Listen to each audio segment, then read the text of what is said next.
There are many different types of talk therapy, and in this segment, we will discuss the major types of psychotherapy. First, though, I want to address the commonalities and differences across these types of therapy.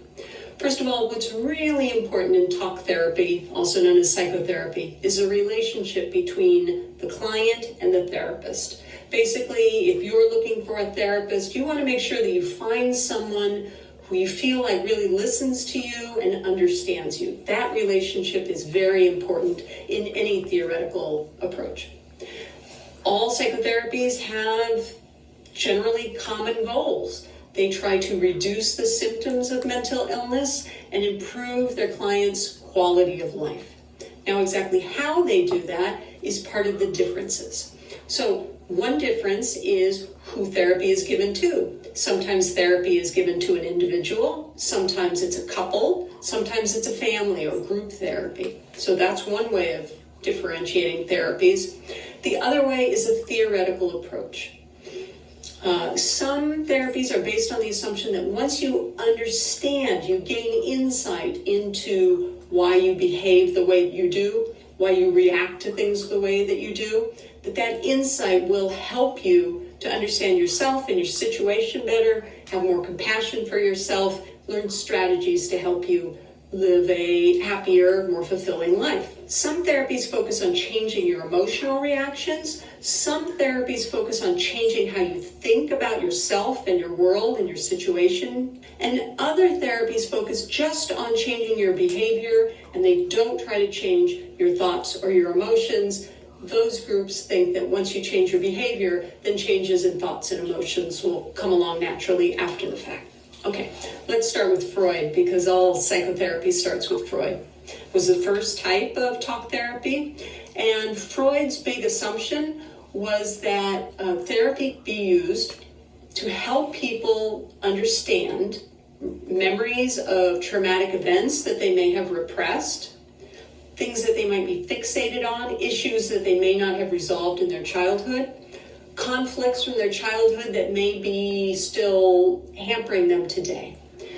Psychoanalysis is based on insight. The idea would be that if you come to understand that you have some unresolved conflict from the past, that you can work on that conflict now and have better relationships in the future.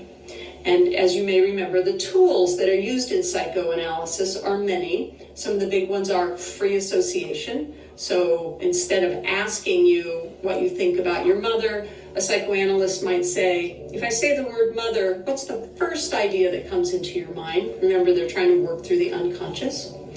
Psychoanalysts also look at resistance. If they try to guide you to talk about a particular episode or problem, and you always resist talking about that episode or problem, a psychoanalyst will conclude that that resistance means that there's really tough stuff in there that you need to deal with. They analyze dreams, again, as a door to understanding the unconscious. They also think about patterns of transference. Remember when we talked about Rorschach techniques or the TAT? It's a psychoanalytic idea that you project your feelings and emotions onto other people. In psychoanalysis, the assumption is that you project your feelings and emotions, attachment styles from your past onto your therapist, and so you can work out transference issues. That was psychoanalysis. Next, I'm talking about humanist psychotherapy or humanist therapy, which is about as different as psychotherapy as you could get. Humanist therapy focuses on the positive aspects of being human and humankind, and it focuses not on childhood traumas, but more on current situations and current struggles.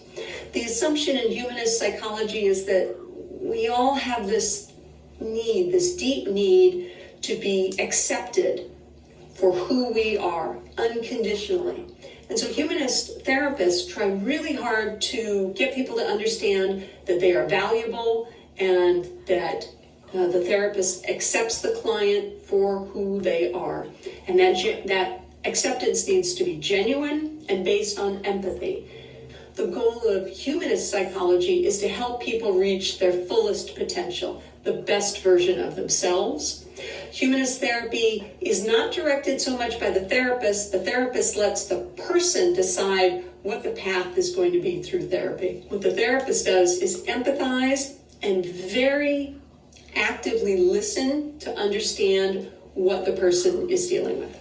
If you remember B.F. Skinner and John Watson, then you remember behaviorism. Behavioral therapy.